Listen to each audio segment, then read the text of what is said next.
have this proper attitude and to align yourself to the Guru and understand that you need to open the window to receive sunlight, you need not try and please the sun. If you want sunlight, all you have to do is open the window and you have the sunlight. You don't need to pray the sun to give you sunlight. Sunlight is free. Sunlight is the weakness of sun.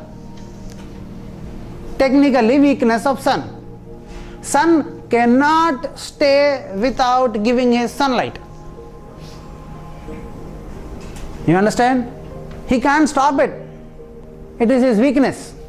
As is the weakness of Lord Krishna to help.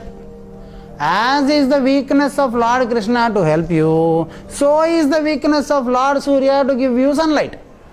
Now what you need to do to receive the blessing is to open your windows, not to pray it. Do not do prayer to sun. Work hard on opening your windows of your own mind to receive the help of Lord Krishna. You understand? Bore लग रहा है? समझ में आया? तो कृष्ण को जाके तू अच्छा आदमी है, तू अच्छा आदमी है, तू अच्छा आदमी है, ऐसा स्तोत्र पढ़ते कि नहीं पढ़ते? उतना 1000 स्तोत्र पढ़ने से अच्छा सामने बैठ, तुम्हारी बीवी को ना, तुम जाके औरत लोग को, तुम पति को, तुम बीवी उनको ऐसा, तुम अच्छे हो, तुम अच्छे हो, तुम इतने अच्छे हो, तुम उतने अच्छे हो, तुम इसकी बेटी हो, तुम इसकी माँ हो, ऐसा बोलो तो पहले तेरा बीवी हूँ बोल के तेरे को गाली देती है। ऐसा नहीं, सामने बैठो, नौटंकियाँ मत करो, दिल से वो एक्सप्रेशन से उसको एक बार तुम प्यार से कुछ बोलोगे भी नहीं, देखोगे भी तो वो समझ जाएगा और उससे तुम उस इंसान की पूरी प्यार को जीत सकते हो। वैसे ही कृष्ण को कौन सी मंत्र रट्टा मारना है, कौन सी प्रक्रिया से साधना करना है, कौन सी सूच, मीरा भाई कोई प्रक्रिया फॉलो नहीं की, बस मस्ती में गाई, वो संगीत से अच्छी भजन हो गई है, उसकी गलती नहीं है वो। She did not bother to pray in tune. She just sang the way and it actually happened that way. Now, that true alignment with the Guru, with sadhana, we always have a doubt that whether we have done it right or wrong. With sadhana, we always have a problem to gain from sadhana. To gain, ये साधना करके मैं ये प्राप्त करूंगा, ये साधना करके मैं ये आनंदित हो जाऊंगा, ये दिस एटीट्यूड से हम साधना करते हैं, इसीलिए हमारी साधना अच्छा नहीं होता है। हम साधना, गुरु एक टेक्निक बताता है और उस टेक्निक को हम टेक्निक के नाम पे, एक रिचुअल के नाम पे जैसे ही कर देते हैं और उसमें हम उस रोमांस को फील नहीं करते हैं, मजा नहीं आती है। मेरा उद्देश्य समझने की आप कोशिश करो। नॉर्मल पति पत्नी भी, if there is no true heartfelt romance, there is no bliss in it.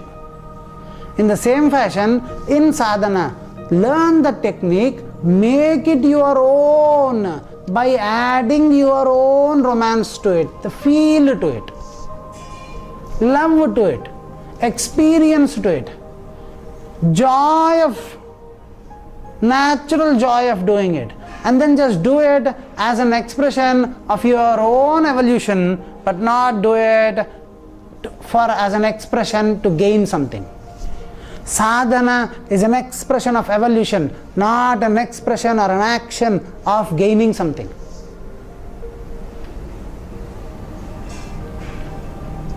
But we all do sadhana as an action to gain something, to express something, to feel something.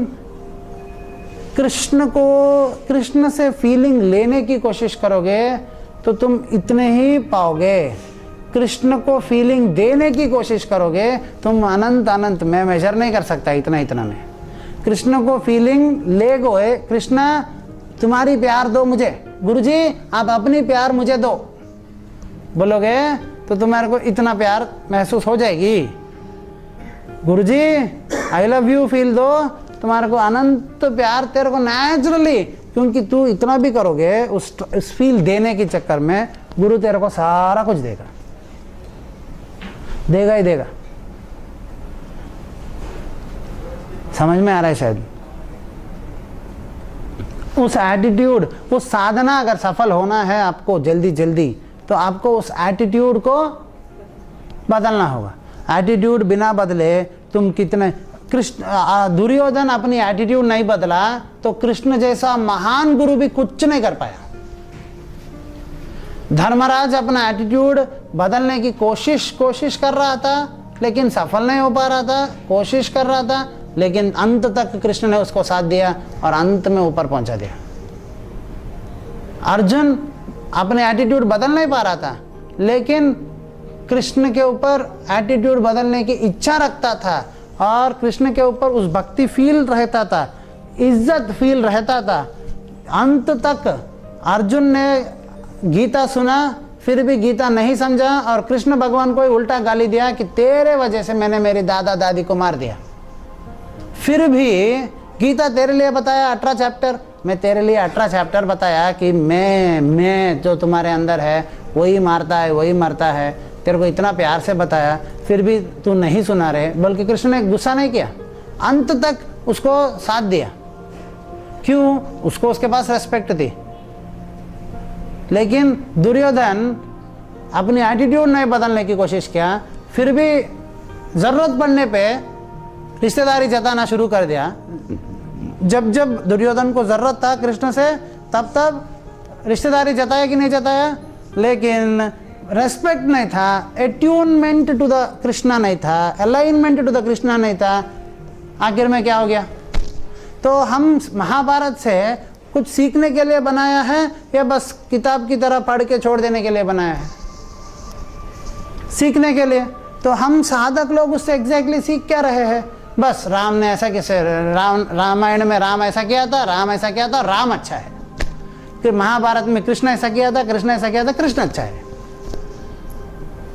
We से वंदे गुरु पद द्वंदम and we say the Vande Guru Pada Dvandam and we keep by hearting this mantra Vande Guru Pada Dvandam. In slokas they come in the Guru Gita or in the thing Vande Guru Pada Dvandam. Guru Tripura Sundari we say Daksha Charanam and then we butted Daksha Charanam because the feet are Daksha, because the feet of Tripura Sundari is great, because that is great. We keep shouting how Tripura Sundari is great.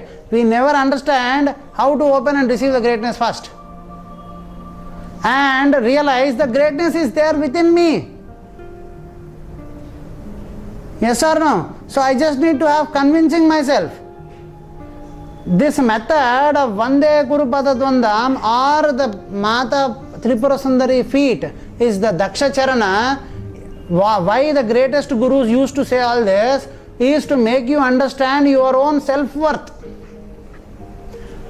You fool, in you there is Daksha Charana of Tripura Sundari. You keep repeating that in me there is Daksha Charana, Daksha Charana, Daksha Charana.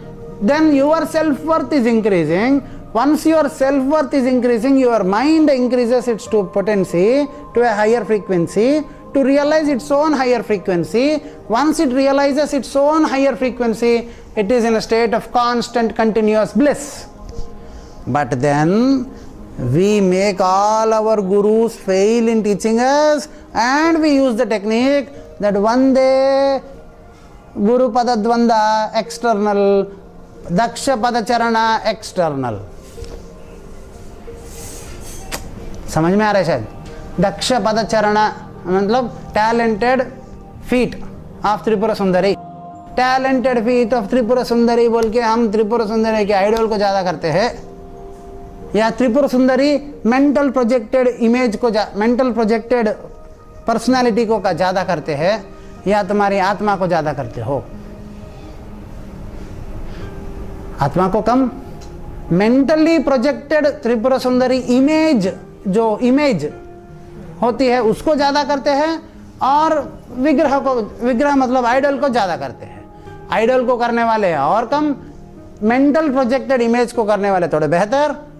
Self में उस अनंत को देख के दक्ष पद चरणाम को देखने वाला को अद्वैत साधना। कोशिश समझाने की किया मैंने, थोड़ा समझ में आया या बिल्कुल समझ में नहीं आया?